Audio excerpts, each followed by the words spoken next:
Welcome देश के कर्णधारों. Today we are going to study very important topic for class 12th, which is Ampere's law. Ampere's law. This is also called Ampere's circuital law.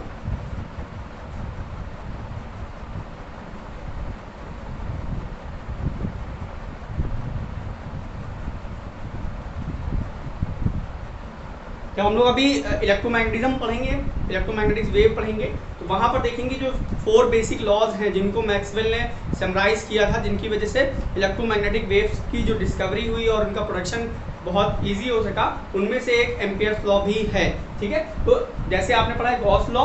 ठीक है, तो Gauss law पढ़ा है, फिर उसके बाद अभी पढ़ेंगे गॉस लॉ इन मैग्नेटिज्म, और फिर उसके बाद एम्पियर्स लॉ, और एक लॉ पढ़ेंगे फैराडे लॉ.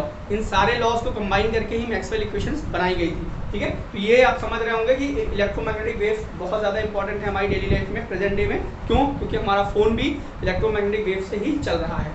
ठीक है, तो देखते हैं आगे एम्पियर्स लॉ क्या है. ये नया मेथड है, एक तरीके से कह सकते हैं, you can say that it is a new method for finding magnetic field due to any conductor, current carrying conductor. किसी भी कंडक्टर से मैग्नेटिक फील्ड फाइंड करने के लिए एक नया मेथड है. इसको जरा देखते हैं कैसे होगा. तो सबसे पहले सपोज कर लेते हैं ये कोई करंट कैरिंग कंडक्टर है. ठीक है, तो इसके अराउंड जो मैग्नेटिक फील्ड डेवलप होगी, ठीक है, वो क्या होगी. ठीक है, वो कैसे निकालेंगे, इसके लिए एम्पियर ने एक छोटा सा लॉ बनाया. ठीक है, उस लॉ को ही एम्पियर्स लॉ कहा जाता है, और वो है क्या, लाइन इंटीग्रल ऑफ स्टेटमेंट. समझिएगा, line integral of line integral क्या है, B dot dl, B vector dl, B. ठीक है, line integral of magnetic field is equal to the mu naught times total current circulating through the conductor or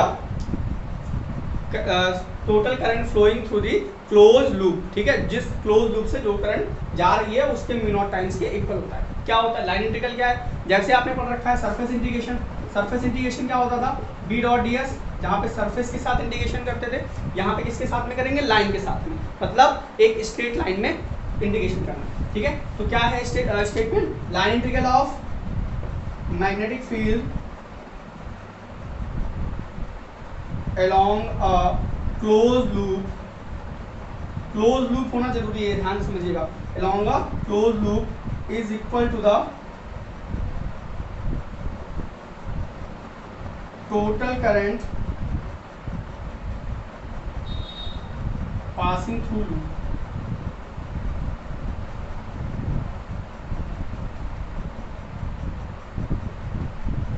ठीक है, तो ये Ampere's law है. इसमें कुछ मॉडिफिकेशन अभी करेंगे, उसके बाद हम लोग पढ़ेंगे मॉडिफाइड एम्पियर्स लॉ. यहाँ पर नहीं पढ़ना है, इलेक्ट्रोमैग्नेटिज्म में पढ़ेंगे. Line integral of magnetic field along a close loop is equal to the mu naught times total current flowing through the loop. Mu naught, what is mu naught? Mu naught is a permeability constant. ठीक है, is a constant which is known as permeability. ठीक है, जिसकी value आपको पता है 4 pi into 10⁻⁷. ठीक है, अब आगे देखते हैं इसका प्रूफ कैसे करेंगे. How will you proof it. बहुत छोटा सा प्रूफ है, चलिए देखते हैं. सपोज कर लेते हैं इस वायर की वजह से मैग्नेटिक फील्ड हमको प्रूफ करना है. इस वायर की वजह से जो मैग्नेटिक फील्ड है उसका लाइन इंटीग्रल जो आएगा वो म्यू नॉट टाइम्स आई आएगा. ये प्रूफ करना है. तो magnetic field due to long straight wire हमने कंसीडर कर रखा है पहले से ही, मतलब डिराइव कर रखा है. क्या डिराइव किया हुआ है, magnetic field due to long straight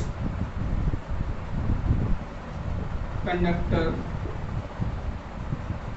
क्या होता है फॉर्मूला, आपको याद होगा, B is equal to mu naught upon 4 pi 2I upon R. अगर R डिस्टेंस पे कैलकुलेट कर रहे हैं, याद होगा वहाँ पे हमने D कंसीडर किया था, बट हम यहाँ पे R ले लेते हैं. तो यहाँ पे हमने क्या किया, इस वायर सपोज कर लेते हैं इसमें अपवर्ड डायरेक्शन में करंट फ्लो कर रही है. ठीक है, तो इसके चारों तरफ जो मैग्नेटिक फील्ड मिलेगी, इसके अराउंड जो मैग्नेटिक फील्ड मिलने वाली है वो किस तरीके से मिलने वाली हो, राइट हैंड पाम रूल अगर आपको याद हो तो वहाँ पे क्या करंट अपर डायरेक्शन में है, मैग्नेटिक फील्ड कुछ ऐसे मिलेगी पैरेलल में, ठीक है। तो जरा इसको देखते हैं 3D डायग्राम में। एक्चुअली में ये 3D डायग्राम है, तो 3D डायग्राम को समझने के लिए ये सर्कल हमने लिया, ठीक है। अब ये जो करंट कैरिंग वायर है, ये क्लोज लूप है, इसके परपेंडिकुलर है ऐसे, ये दिख रहा होगा, ये बीच लीजिए, बीच में जो है सब डिस्टेंस वो भी इसी के अलाउंग आएगी, मतलब दोनों के बीच में एंगल जो होगा वो कितना होगा, 0 डिग्री, ठीक है। तो अब देखते हैं लाइन इंटीग्रल हम लोग सीधे सीधे निकालते हैं, B D L cos 0, angle 0 कैसे आ रहा है ये आपको समझ में आ गया होगा, क्यों आ रहा है, क्योंकि जो डिस्टेंस हो गया। अब बी की वैल्यू पुट कर दीजिए, क्या है, μ0/4 2I/r इंटू डी एल, ठीक है। μ0/4 2I/r कॉन्स्टेंट हो गया, अंदर जो बचेगा वो क्या बचेगा, इंटीग्रेशन ऑफ डीएल, और इंटीग्रेशन ऑफ डीएल आपको पता है क्या होता है, इंटीग्रेशन ऑफ डीएल आपको पता है क्या होता है, 2πr, ठीक है। तो वैल्यू रख दीजिए μ0/4 2I/r इंटू 2πr, ठीक है। बहुत सारे टर्म्स कैंसिल आउट हो जाएंगे और आपको जो डिजायर्ड रिजल्ट है वो मिल जाएगा, पाई से पाई कैंसिल आउट, और यहाँ पे केवल आई बचेगा, आर से आर कैंसिल आउट हो जाएगा, तो क्या बचेगा, integration of B dot D L is equal to μ0। This is Ampere's law, ये एम्पियर्स लॉ का प्रूफ। आप देखते हैं हम लोग एप्लीकेशन ऑफ एम्पियर्स लॉ, जैसे गॉस लॉ को हमने बताया था वैसे ही एम्पियर्स लॉ को करना है, तो उसमें भी कुछ स्टेप जैसे पहले थे वैसे ही इन्वॉल्व होंगे। सबसे पहले हम लोग को कंसीडर करना पड़ेगा एम्पीरियल लूप, वहां पे याद है आपको गॉस लॉ में पढ़ा था गॉसियन सरफेस, यहाँ पे आपको क्या कंसीडर करना है, एम्पीरियल लूप, जिसकी जरूरत पड़ने वाली है क्योंकि एक क्लोज लूप के अराउंड ही मैग्नेटिक फील्ड हमको निकालनी है, ठीक है। और लाइन इंटीग्रेशन भी हम लोग एक क्लोज लूप के अराउंड ही करने वाले हैं। तो एम्पीरियल लूप कौन सा लूप होगा, Amperian loop is the loop along any current carrying conductor, ठीक है। Amperian loop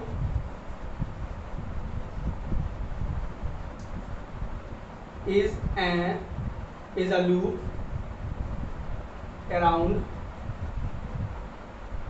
any current carrying conductor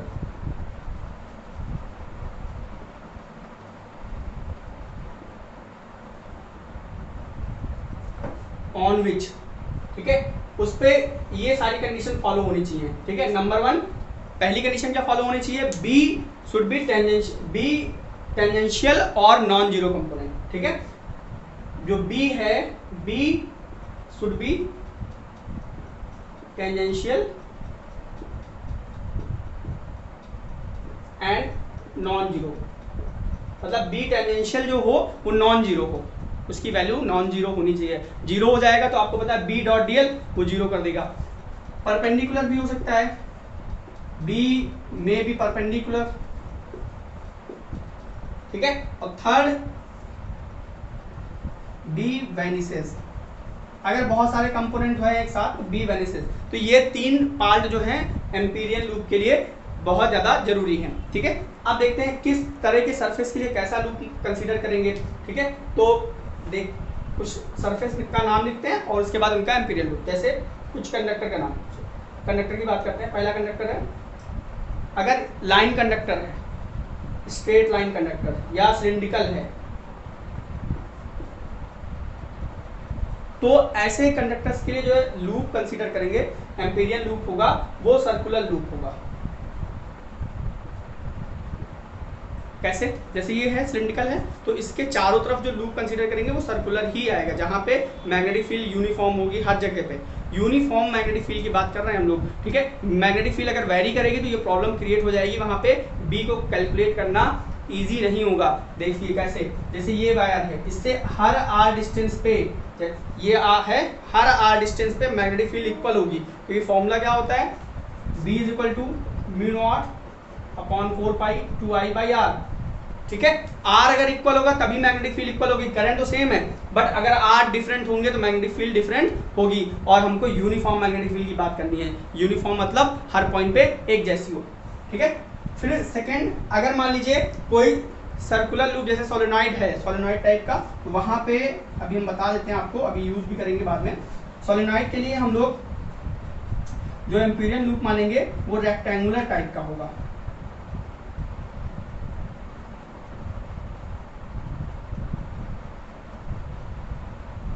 ठीक है, तो इतना आपको क्लियर हो गया होगा कि एम्पीरियन लूप कैसे कंसीडर करना है। ये पॉइंट्स भले ना याद हो, बट आपको ये जरूर याद होना चाहिए कि मैग्नेटिक जो एम्पीरियन लूप्स हैं वो कैसे कंसीडर करते हैं। ठीक है, फिलहाल आपको ये पता होना चाहिए कि मैग्नेटिक फील्ड की एक प्रॉपर्टीज होनी चाहिए, ताकि आपको जब भी कंपटीशन में कोई भी क्वेश्चन मिलेगा तो आपको इजीली उसमें टिक कर सकते हैं बस। ठीक है, चलिए आगे बढ़ते हैं। अब इसके एप्लीकेशंस देखते हैं, और एप्लीकेशंस में 2 एप्लीकेशंस हम लोग पहले देखेंगे और फिर 2 एप्लीकेशन नेक्स्ट वीडियो में देखेंगे।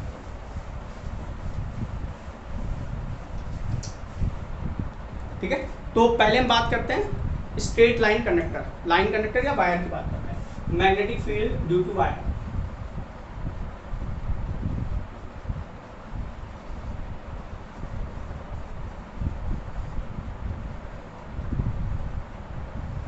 ये बिल्कुल कन्वर्ट आप कह सकते हैं कि वाइसी वर्सा है, जैसे हम लोगों ने एम्पियर्स लॉ को प्रूफ किया है उसका वाइसी वर्सा ही प्रूफ है ये। ठीक है, तो कंसीडर करते हैं, suppose a wire of length AB, ठीक है, AB is equal to L, I current is flowing through the wire, current I is flowing in upward direction। ठीक है, we have to determine, पूरी थ्योरी लिखनी होती है, ध्यान से समझिए, एग्जाम में आप थ्योरी लिखते नहीं है इसलिए मार्क्स कट जाते हैं। We have to determine magnetic field due to this current carrying conductor at distance r, at distance r। ठीक है, अब देखिए r डिस्टेंस पे हमको मैग्नेटिक फील्ड निकालनी है, तो वहां पे कैसे करेंगे? r डिस्टेंस पे यूनिफॉर्म मैग्नेटिक फील्ड कब मिल सकती है? जब हर तरफ इक्वल r पे एक फिक्स पॉइंट से अगर r इक्वल डिस्टेंस पे कोई लूप मिलेगा तो वो कैसा होगा? सर्कुलर ही होगा। आपने सर्कल की डेफिनेशन भी पढ़ी होगी, locus of all point equidistance from a fix point. तो यहाँ से फिक्स पॉइंट पे सारे पॉइंट्स का जो लोकस आएगा वो कुछ इस तरीके से आएगा। ठीक है, तो अब इसका लाइन इंटीग्रल निकालना है। ये b हो गया, dl भी आपका dl कंपोनेंट भी इसी डायरेक्शन में आएगा और b कंपोनेंट भी इसी डायरेक्शन में आएगा। ठीक है, तो अब देखिए कैसे निकालेंगे। पहले तो लाइन इंटीग्रेशन कैलकुलेट करेंगे। b dot dl is equal to क्या होगा बताइए? b dl cos 0 equal to, ठीक है, क्यों? dl कंपोनेंट और b दोनों सेम डायरेक्शन में होंगे। ठीक है, अब उसके बाद देखिए b, यहां से आगे बढ़ते हैं, equal integration b dl cos 0 की वैल्यू कितनी होती है? 1, वो 1 हो जाएगा, b बाहर आ जाएगा, इंटीग्रेशन ऑफ dl। ठीक है, dl क्या है? ये जो आपने एम्पीरियन लूप माना है उसकी टोटल बाउंड्री कितनी है? तो कितनी होगी? 2 पाई। ठीक है, ये जो बाउंड्री है पेरिफेरल है, इसी से ही आपको निकालना है। ठीक है, ये आ गया integration of b dot dl। ठीक है, अब आपको क्या कंसीडर, अब क्या निकालना है? According to Ampere's law. कुछ नहीं करना है, एम्पियर्स लॉ से वैल्यू रख देनी है अकॉर्डिंग टू एम्पियर्स लॉ। तो क्या होगा? एम्पियर्स लॉ क्या कहता है? Line integration of magnetic field along a closed loop is equal to the mu naught times current flowing through it। कितनी करंट फ्लो कर रही है? I। ठीक है, तो वैल्यू रख दीजिए, ये इक्वेशन 1 हो गई, ये 2 हो गई, फ्रॉम 1 and 2।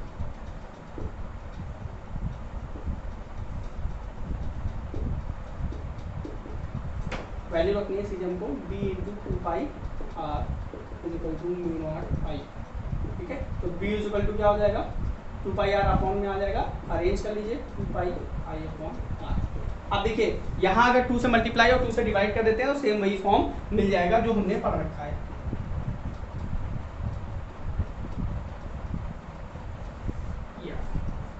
ठीक है, इसमें कोई प्रॉब्लम नहीं होनी चाहिए, बहुत सिंपल सा डेरिवेशन है।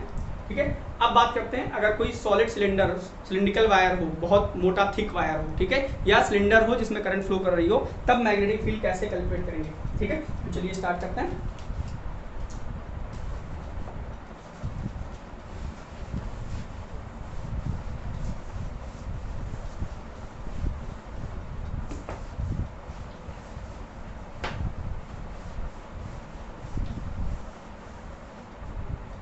ठीक है, magnetic field due to a long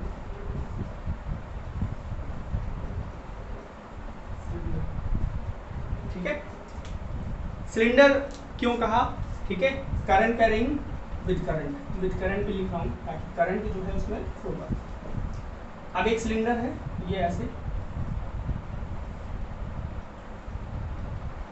अब देखिए इसमें दो जगह पे मैग्नेटिक फील्ड निकालनी पड़ सकती है, एक यहाँ पे अंदर, क्योंकि आपको पता है कि ये सिलेंडर है, बहुत बड़ा इसका सर्फ क्रॉस सेक्शन है, तो इससे करंट जो है हर पॉइंट से लेके जा रही होगी, ठीक है। तो यहाँ पे हम लोगों को एक इनसाइड भी, यहाँ पे भी मैग्नेटिक फील्ड निकालेंगे हम लोग, और एक बाहर निकालेंगे आउटसाइड दी वायर, ठीक है। तो पहले हम लोग, और सरफेस पे तो निकालना बहुत ईजी है, जैसे आपने सर्कल याद होगा आपने कंडक्टिंग स्फीयर के लिए निकाला था, वैसे ही यहाँ पे भी निकाल सकते हैं।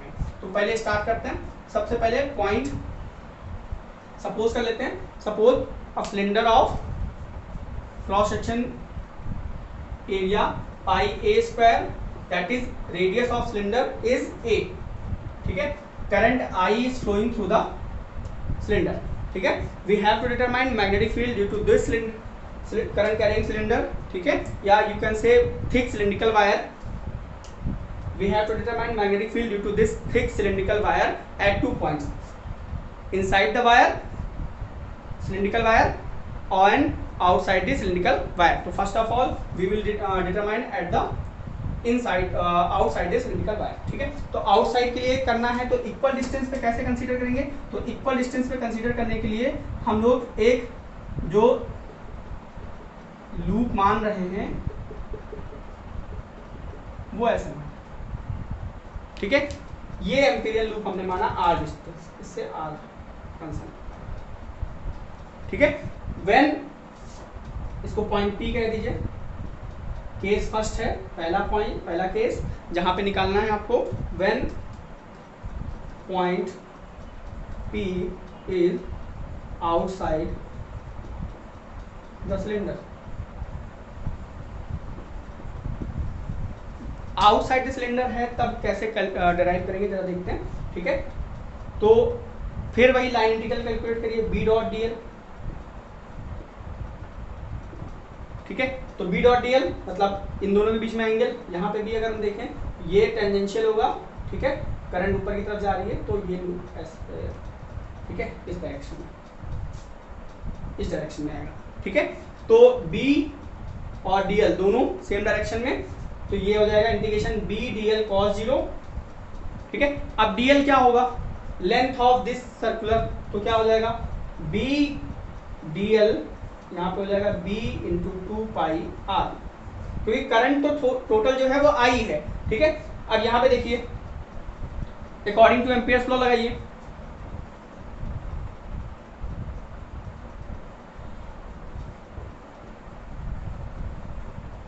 अकॉर्डिंग टू एम्पियर्स लॉ क्या मिल रहा है, B dot D L vector close integration is equal to the mu naught times I. यहाँ पे इसकी वैल्यू निकाल ली आप, 2 पाई आर रख दीजिए, B की वैल्यू क्या मिली, mu naught upon 2 pi I by R. ये सेम वैसे ही मिला जैसे आपने पहले किया, ठीक है। अब एट द सरफेस निकालेंगे, केस थर्ड देखें, केस सेकंड वाली निकाल की बात बाद में करते हैं।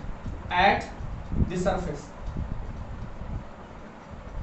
सरफेस की बात करें तो सरफेस पे कितना हो जाएगा, यहीं पे b की इक्वल टू क्या मिलेगा, mu naught upon 2 pi I upon R, ठीक है। r की जगह पे capital A, sorry small A, ठीक है, क्योंकि स्मॉल ए हमने इसका रेडियस कंसीडर किया था, तो r की वैल्यू कितनी हो जाएगी, स्मॉल ए, तो ये वैल्यू मिल जाएगी। अब थर्ड वाला केस जो है वो यहीं से डिराइव करेंगे, ठीक है। चलिए देखते हैं, when point P lies inside the cylinder. अब इस फिगर को चेंज करना है,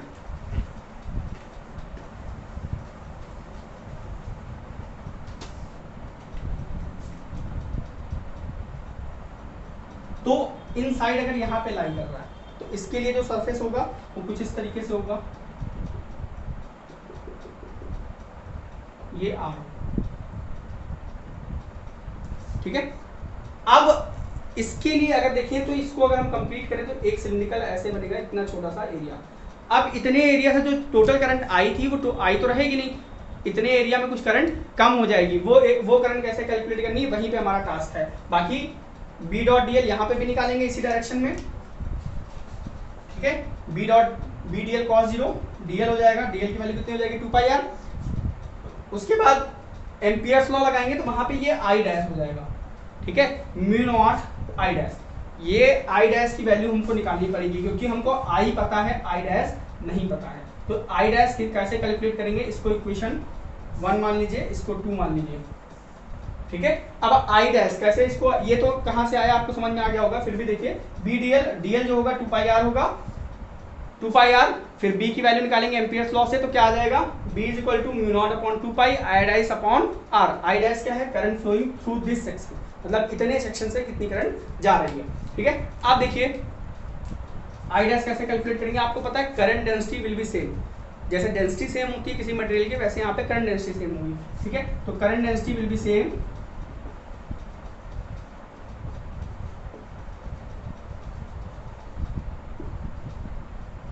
तो क्या हो जाएगा, पहले बाहर वाले सरफेस से देखेंगे तो पाई आई अपॉन जब टोटल करंट बड़े वाले सरफेस पे देखें पूरे को, तो पूरे में करंट कितनी फ्लो कर रही है, आई, और एरिया कितना, cross section pi A square. फिर इसके बाद बात करते हैं आर की, बात करें आई डैश, करंट कितनी हो गई, आई डैश अंदर, और एरिया कितना हो जाएगा, पाई आर स्क्वायर, ठीक है। पाई से पाई कैंसिल आउट हो जाएगा आपका, ठीक है। तो I dash is equal to क्या मिलेगा, I upon A square into R square. ये इक्वेशन 3 हो गई, ठीक है। अब इक्वेशन 3 और 2 को कंपेयर कर दीजिए, वैल्यू पुट कर दीजिए 3 से 2 में, तो क्या मिलेगा, b is equal to mu naught upon 2 pi I upon A square into R square, और एक आर पहले से भी हो गया, ठीक है। तो ये आर जो है, एक आर ये वाला पहले से रहेगा, एक आर से आर कैंसिल आउट हो जाएगा, और आपको जो आंसर मिलेगा वो यहां मिलेगा,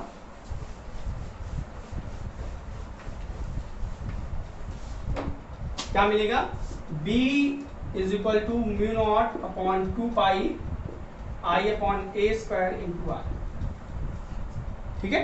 तो देखिए अगर आप ध्यान से देखें तो हमको दो वैल्यूज मिल रही हैं, क्या वैल्यूज मिल रही हैं, ये तो आउटसाइड इनसाइड हो गया, आउटसाइड के लिए जो फॉर्मूला मिला था उसमें ये मिला था फॉर आउटसाइड, ठीक है, और इनसाइड के लिए ये मिल रहा है, ठीक है। तो यहां पे अगर देखें तो b is proportional to 1 by R है, ठीक है, और यहां पे देखें तो b is proportional to r है।